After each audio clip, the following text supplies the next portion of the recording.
Olá, alunos do quarto ano, tudo bem com vocês? Hoje eu estou aqui para dar aula para vocês de Geografia e nós vamos fazer a revisão dos nossos conteúdos. Então, na aula de hoje, nós vamos ver tudo que nós vimos ao longo desse bimestre, tá bom? Vamos lá! Na aula de hoje, nós vamos relembrar os conteúdos. Vamos ver que conteúdos nós vamos relembrar. Vamos relembrar um pouquinho sobre a gente do Brasil. Quem é a gente que mora no Brasil? Quem somos nós? Galerinha, de acordo com o Instituto Brasileiro de Geografia e Estatística, que é o nosso IBGE, preste atenção nessa sigla, a população brasileira em 2015 foi estimada em aproximadamente 207 milhões de habitantes. O número significativo que coloca o país entre os mais populosos do mundo. Aí eu coloquei para vocês um gráfico que mostra a China é um do mais populoso, depois vem a Índia, Estados Unidos, Indonésia, em seguida o Brasil, como vocês podem ver.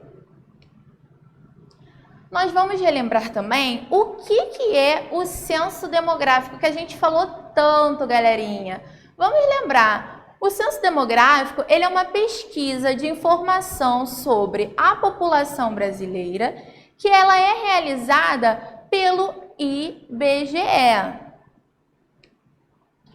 Então, lembrando que esse censo demográfico, ele acontece a cada 10 anos. Então, se a gente está no ano de 2020, o último censo demográfico que aconteceu foi em 2010. E qual é a finalidade desse censo demográfico, galera? Ele tem a finalidade de levantar informações e gerar dados estatísticos sobre moradia, renda escolar, gêneros e faixas etárias da população brasileiras.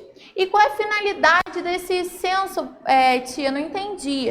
Esses dados, galera, eles são acarretados para auxiliar o governo na administração e na organização do país. Ele permite o planejamento de áreas como saúde, educação, habitação e previdência social.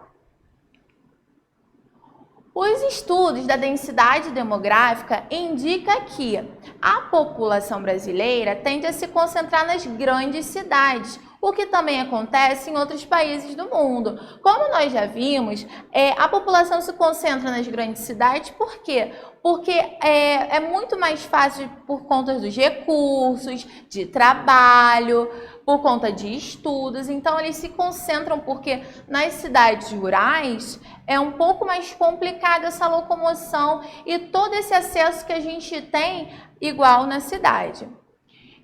Até a década de 1960, a maior parte da população brasileira, elas viviam em áreas rurais. Mas a partir dos anos 70, com o desenvolvimento das indústrias, da mecanização, da agricultura, muitas pessoas deixaram o campo para buscar melhores condições de vida na cidade.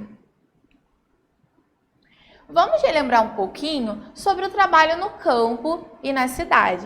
Nós, esse bimestre, falamos muito sobre isso, não é verdade? A importância que o campo tem influenciado na cidade e a cidade influencia no campo. As pessoas do campo e da cidade, elas trabalham muito, na verdade. No campo, as principais atividades do trabalho, nós já sabemos, é no setor primário da economia, que engloba as atividades agropecuária e extrativista, essa parte toda de criação de animais, de plantação, de preparação. E nas cidades, são mais comuns atividades de trabalho no setor secundário. O que são os setores secundários? São as atividades industriais e de construções e dos terciários, que englobam os serviços e até mesmo o comércio. Eu coloquei um esquema para você de uma relação entre o campo e a cidade. Galera, historicamente, a relação entre o campo e a cidade ela é vista por meio da divisão do trabalho em intelectual e manual, de modo que na cidade é beneficiado produto oriundo do campo. Ou seja, no campo, o manual, porque é a plantação, é a criação, é todo o trabalho manual mesmo. Já na cidade, eles trazem do campo para poder industrializar alimentos, transformar alimentos. Só que essa relação ela é interligada. O campo não vive sem a cidade e a cidade não vive sem o campo. Do modo que o campo necessita da cidade para a parte de máquinas, de maquinárias, de ferramentas, tá bom? E nós precisamos do campo para a parte de alimentação, de produção, de roupa, tecido, entre outras coisas de matérias que trazem do campo. Eu coloquei para vocês um mapa mental onde fala o espaço urbano e rural. Tá assim o esquema. Espaço com diferentes dinâmicas sociais, econômicas e mantém relações entre si. Ou seja, o campo e a cidade, eles estão a todo tempo se comunicando. Tá bom? Eles se comunicam a todo tempo.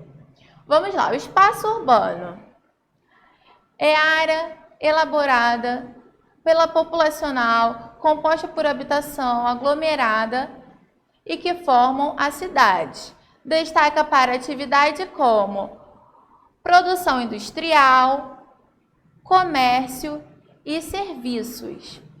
Já no espaço rural, é área abaixo de adequação populacional, na qual se destacam assentamentos e pequenas propriedades, tá bom? Então, eu coloquei também a diferença que eles têm. Então, na cidade, tem menor abrangência espacial. Já no campo, tem maior abrangência espacial. Tem mais espaço para ser explorado, tá? Na cidade, tem mais dinâmica econômica. Já no campo, eles não têm essa dinâmica econômica como na cidade. Mas, galera, nós já vimos sobre o que é a população, sobre o censo demográfico, como saber a quantidade de população, que essa população se concentra mais nas áreas urbanas do que nas áreas rurais. Mas, afinal de contas, a formação, como que é essa formação da população brasileira? Como que essa população brasileira ela é formada? Como ela se constituiu? A população brasileira, né, ela se formou inicialmente das misturas entre povos indígenas, nativos, europeus, povos africanos trazidos à força. Como nós sabemos, né, na época dos colonizadores, eles chegaram, tinha os índios, já que eles foram trazendo os escravos e foram se misturando. Então, a formação da população brasileira ela é uma mistura de povos. E os primeiros povos que habitaram, né, aqui se encontravam são os povos indígenas. Antes da chegada dos europeus, lá em 1500, o atual território brasileiro ele já era habitado por cerca de 1000 povos indígenas. Então, quando os europeus chegaram, eles impactaram a vida desses povos, tornando as suas terras. Eles chegaram, né, descobriram a América. Eles chegaram aqui no Brasil achando que descobriram a América e eles tomaram a terra dos índios. O que aconteceu? Teve muitos conflitos, entendeu? Eles acabaram assassinando os índios, escravizando os índios. Eles traziam os escravos e esses escravos, por muitas vezes, pelas condições dessas viagens, eles ficavam doentes. Então, cerca de 250 povos indígenas brasileiros sobreviveram ao massacre na qual foram vítimas, apenas, tá? Vamos falar também sobre a influência dos povos africanos aqui no Brasil. Muitas pessoas africanas elas foram trazidas para o Brasil para serem escravizadas, né? No século XVI a XIX. Então, eles vinham de várias regiões do continente africano e pertenciam a povos diferentes e, por isso, traziam consigo diferentes hábitos e tradições. Então, lá na África, ela tem uma diversidade cultural. Então, cada pessoa que era trazida mesmo sendo de lá, ela já vinha com seus hábitos e tradições muito diferente do que a gente já encontrava aqui. Então, a partir do momento em que eram sequestrados na África, essas pessoas, elas passavam a ter a sua humanidade totalmente desrespeitada. Elas eram sequestradas, trazidas e viviam condições de maus tratos, tá bom? Então, quando elas chegavam no Brasil, elas eram vendidas como se fossem mercadorias. Coisas que a gente compra no mercado, nas lojas, eram vendidas às pessoas para ser escravizadas aos senhores de terra, que eram os colonizadores brancos. Os africanos escravizados trabalhavam no cultivo de cana-de-açúcar, na produção de cana-de-açúcar, na extração de metais e de pedras preciosas, no cultivo do café e também em serviços domésticos. E vale ressaltar que muitos desses escravos, eles acabavam morrendo pela falta de condição higiênica, condição de moradia, e eles não conseguiam, às vezes, de saúde também, eles não conseguiam, às vezes, resistir, porque eles tinham uma quantidade muito grande de trabalho e eles não tinham o amparo que eles necessitavam. Vamos conversar um pouquinho também sobre as comunidades quilombolas que influenciaram muito na nossa população. Os quilombos, eles eram espaços de reconquista da liberdade e da dignidade humana e núcleos de resistência à escravidão e à exploração do trabalho forçado. Esses núcleos ou comunidades, eles agrupavam pessoas escravizadas que conseguiam fugir dos maus tratos, escravos que haviam sido liberados, indígenas e os brancos pobres. Os quilombos, eles tinham organização social, política, econômica e cultural próprias, que refletiam valores, costumes e tradições dos povos, que os compunham e se relacionavam fortemente com as terras ocupadas. A diversidade cultural aqui do Brasil, ela surgiu forte influência de todo esse povo, dos africanos, dos europeus, dos italianos, dos asiáticos e dos indígenas que aqui já habitavam. Então, essa cultura, o que é cultura? A cultura ela é formada por vários elementos, tá? Sobre crenças, ideias, mitos, valores, danças, festas populares, alimentação, modo de se vestir e entre outros. Nós vimos que o Brasil ele tem uma diversidade cultural referente a todo esse fator histórico que nós tivemos. Vamos falar um pouquinho também sobre os imigrantes, que também foram fatores que muito influenciaram a nossa diversidade cultural. Nós sabemos que migrar é sair de um lugar para o outro. E muitas pessoas, elas migram de uma cidade para outra, de um estado para outro, de um país para outro, com o objetivo de vida melhor.